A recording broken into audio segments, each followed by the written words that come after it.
Paano magbayad sa BDO Pay? Ayan, mag-login po tayo. Ilagay po natin ang ating PIN code. And then, click po natin ang Pay. And then, Pay Bills. Click mo.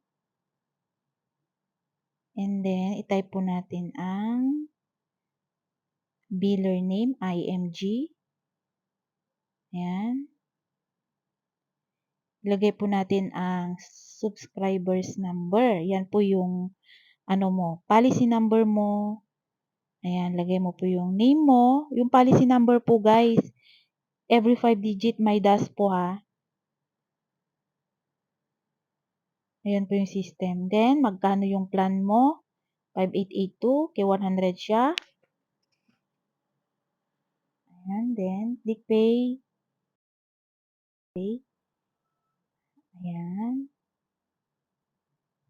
Ayan na po yung resibo natin. Save na po natin at isend po natin.